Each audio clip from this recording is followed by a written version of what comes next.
full service over this. I was here.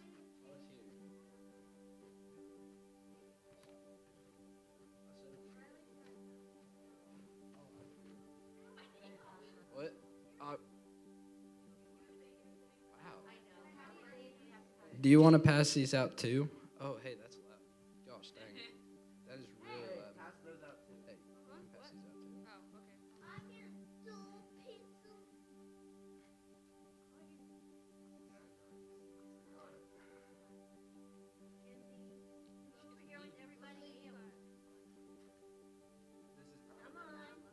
This is It's not a what? electric. You said you got an electric.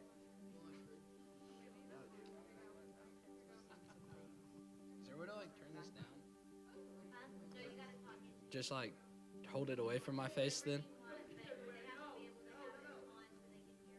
Tim, can you hear me? Can they hear me? All right. Well, I don't want to be like yelling this whole time during this. All right. So everybody got a note card?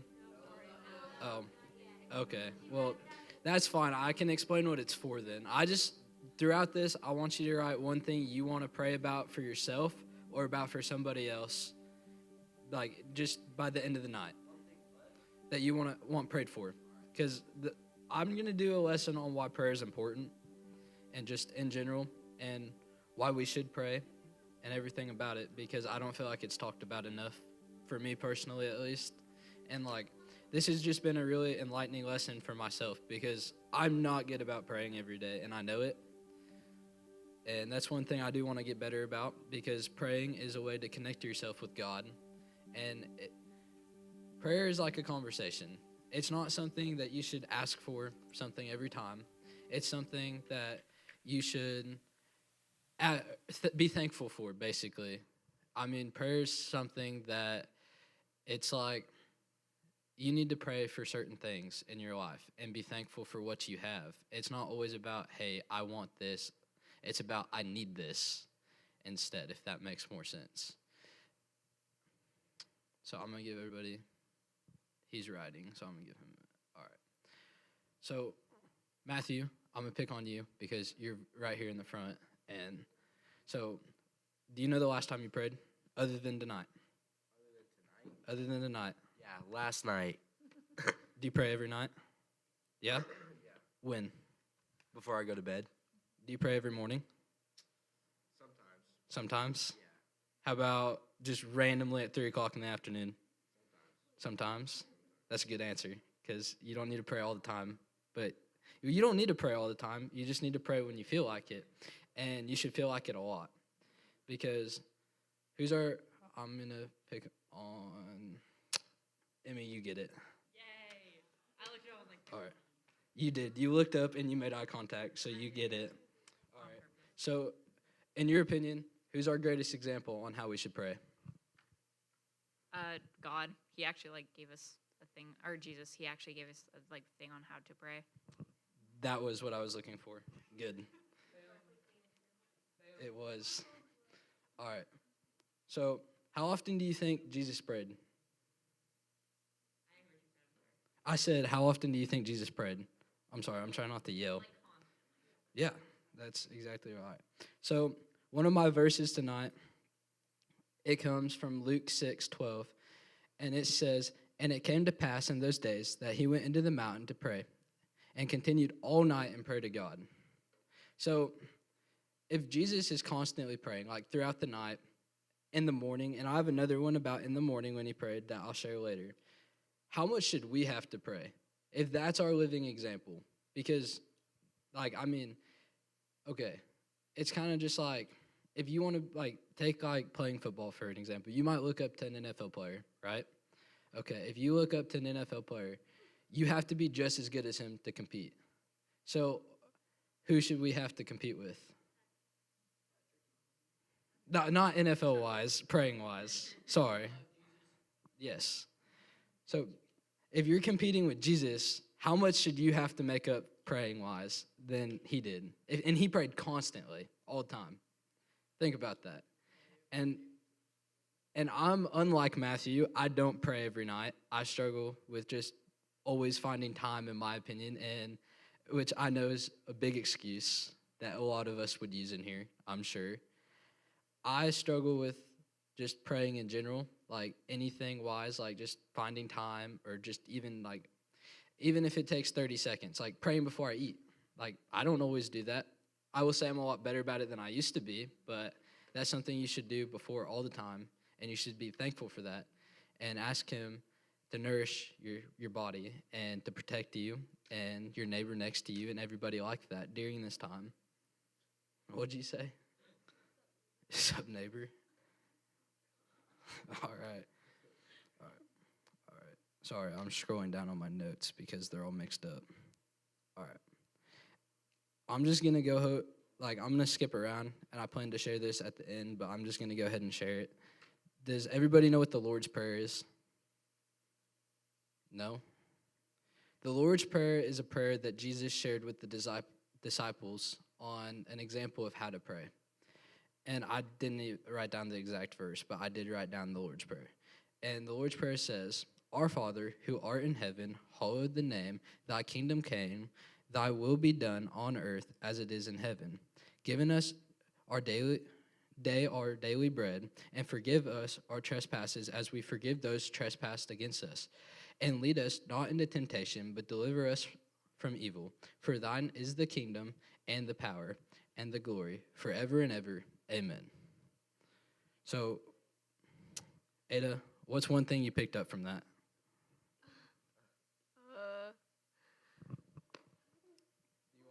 Yeah, okay, I need to reread. Yeah. I'll even let you reread it.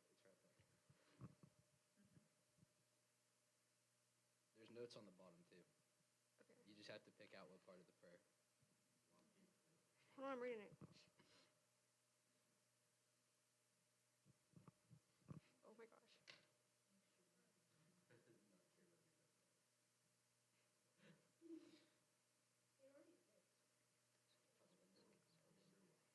Okay, forgiveness, because it says, as we forgive those who trespass against us.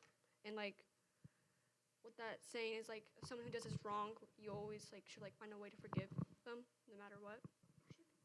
Just about. It also goes over, one thing I had is thanks is in there, and our daily needs, because he talks about our daily bread in there. And if you know, and this comes from King James, and if you know anything about King James, it's very scriptic, and it's not always, and it's probably a bad example for this. I probably should have pulled it out of NIV, but I like King James. And one thing I picked out was our daily bread. And like, yeah, I know Jesus made bread and fish and multiplied it. But when he says daily bread, I think he means more of our daily needs. Like, what do you need in a daily life? What do you need? Just think about that. Matthew, you get to share one. Food. But what? Are we supposed to share? What's something you need every day? Water. Shelter.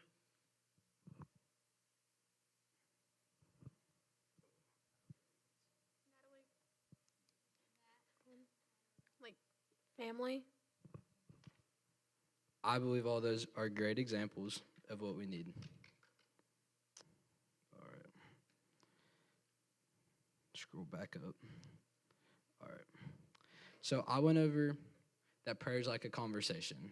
So how do you hold a conversation with somebody?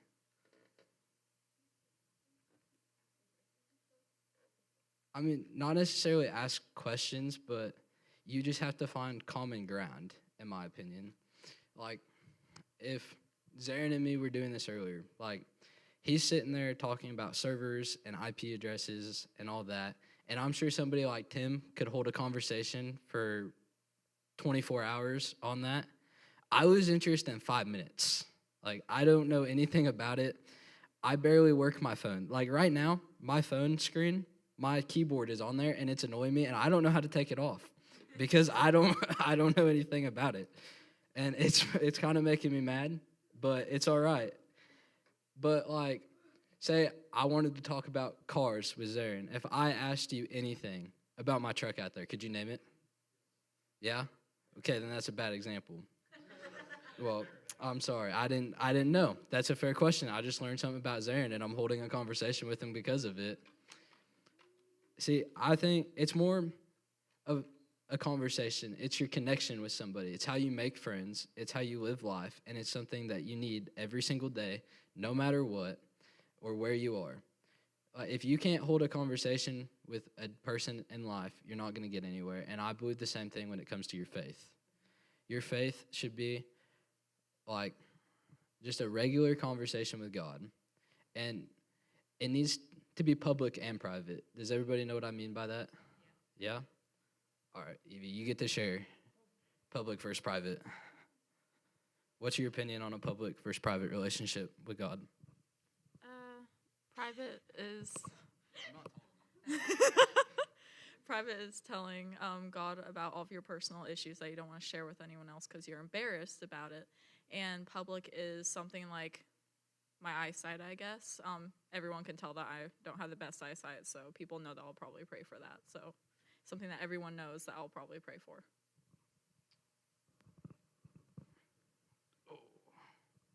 All right. I have a really good example of this, even though it isn't about prayer.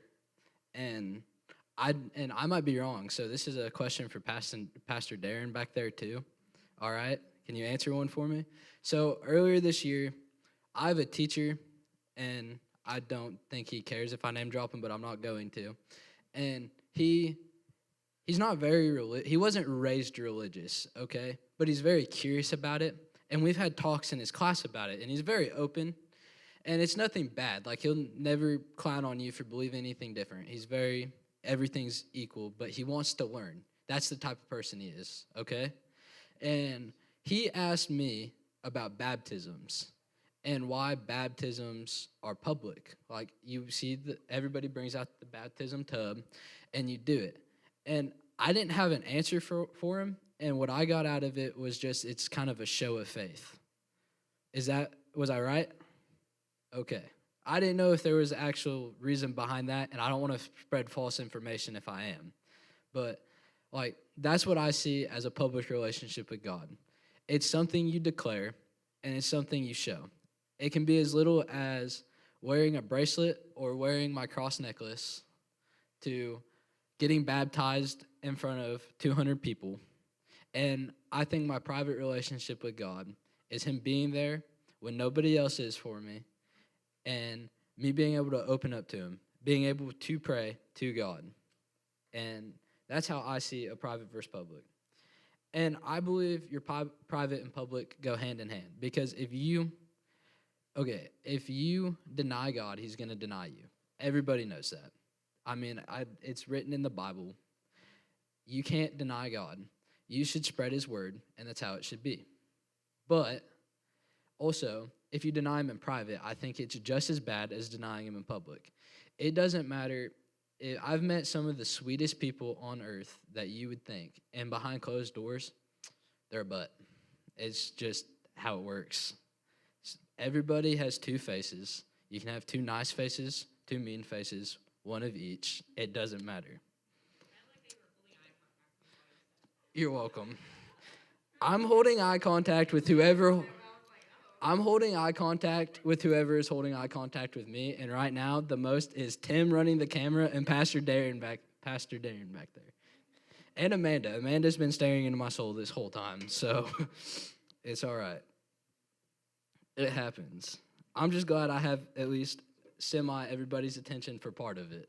I'll take it. It's a win. All right. So I actually have a fun fact, and you guys still have all your things, don't you? All right. Pass them down, would you? Okay. Then don't. Passing them down. Just like where everybody gets one. 1,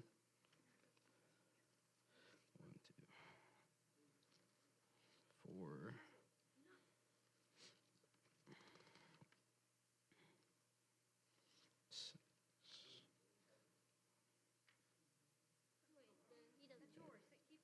Was there enough there for everybody?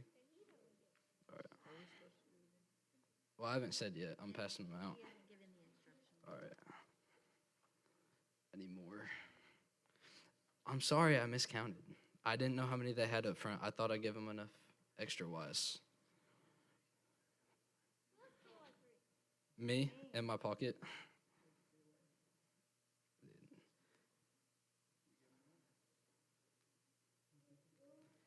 Oh, you get to participate too. Because I learned a cool fact that I didn't know, and I thought it was cool. I will. Well, actually, you guys are kind of going to guess it. So, I learned a rough estimate about how many times that the Bible talks about praying. And I want you guys to write down your number on the note card and then bring it up to me. That the Bible, like throughout all the books, talks about praying this many times. I want you to take a guess on that number. No. And I'm just going off this number because when I did look everything up, I found it on like 3 websites. Yeah, please. I'm not telling you. You just got to know. No hints. I'm just guessing. Did you write your name on it? No. I want your name on it too, please. Why? Because I'm going to read your name out. Well, we're going to read your name out too and say your guess. Oh, we have to write our names on it? Yeah, please.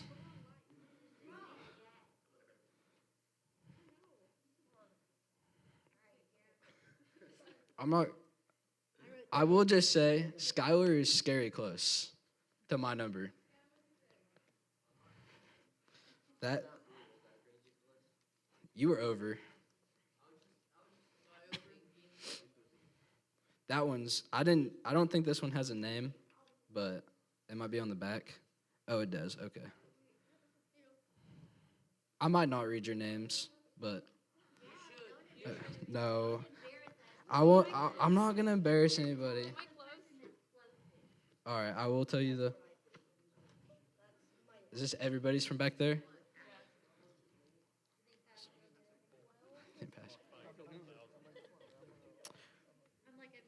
Actually, he's over. Which.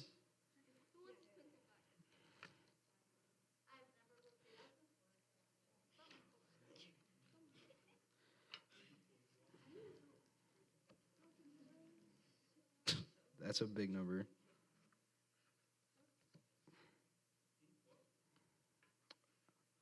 I already know Skylar's the closest. So Skylar said 365. From everything I read and researched, it said 385. So some of you guys were pretty close. Some of you guys were way off, but that's just part of it. Did you Google it? I'm just going off what I found. I'm just going off what I found. Hundreds of times. Well, my Google said something different, and I had like 4 websites to verify this. See, but see how many times. But my point wasn't the number. I just wanted everybody's opinion on the number. Okay. But for the simple fact that I had one, and I won't call out names, said 10,000. One said 7. One said 11. One said 30. I don't even know. They kind of marked it out. But either way, my whole point about that was if I walked in to Tim's classroom every day for 300 days and he asked me, "Did you pray? Did you pray? Did you pray? Hey, did you pray?" No, but I bet he'd get a yes several times because I'd get tired of getting asked. I would probably end up texting Tim that morning and telling him, "Hey, by the way, I prayed this morning, so you don't have to ask me." See, but if it's mentioned that many times, whether it's 300 to 650, that's a lot of times. It could be mentioned 10,000, even 11. If something's mentioned 11 times throughout my day, if I had 11 people ask me, "Did you pray this morning?"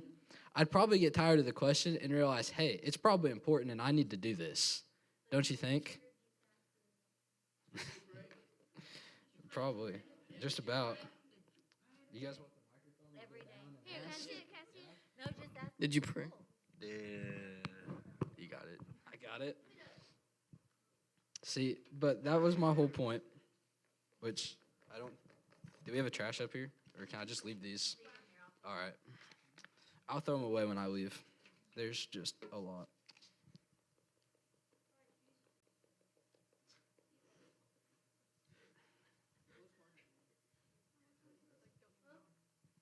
What? Oh. Oh my goodness. All right. I don't have much more. I have a few verses that I could share, but if I can scroll with the keyboard on, it's really annoying. I'm going to make Tim teach me how to get my keyboard off there.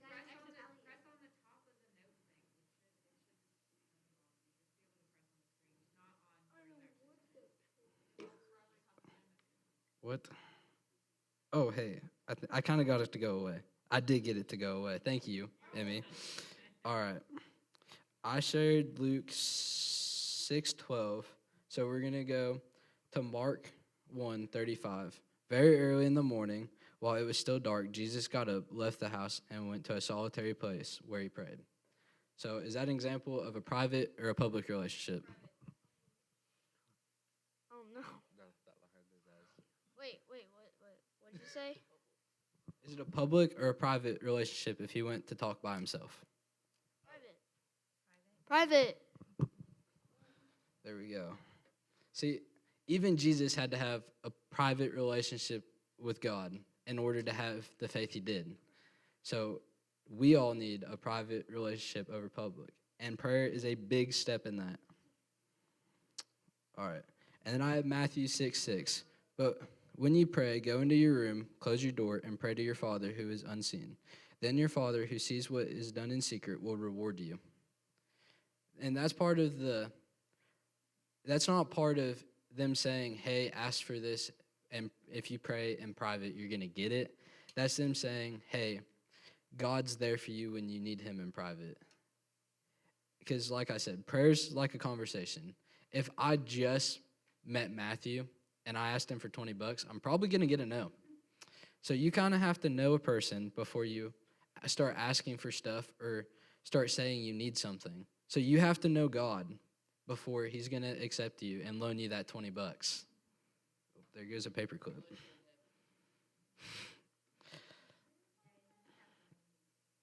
You do. All right, and then I have Philippians 4:6-7.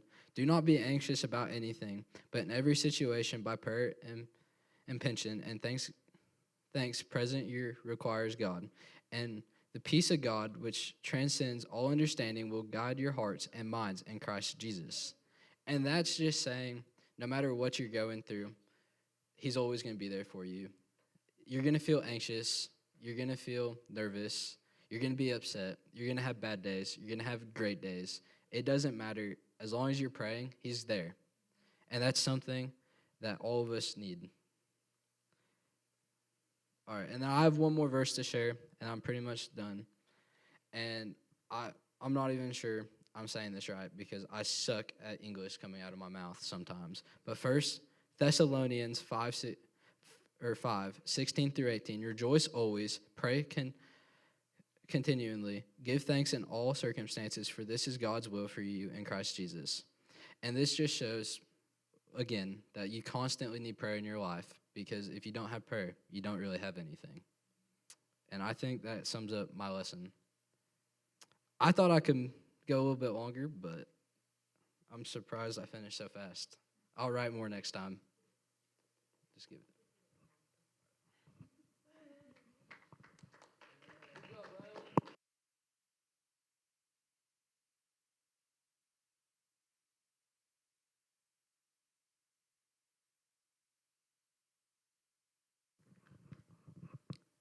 As we remember prayer, remember it's a conversation, not necessarily a posture.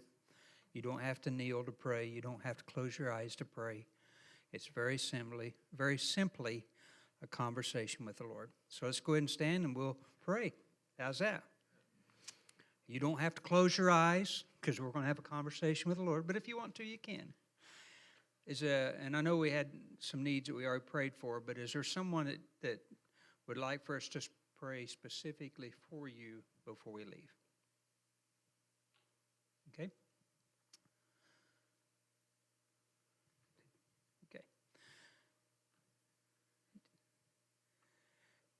there's fingers being pointed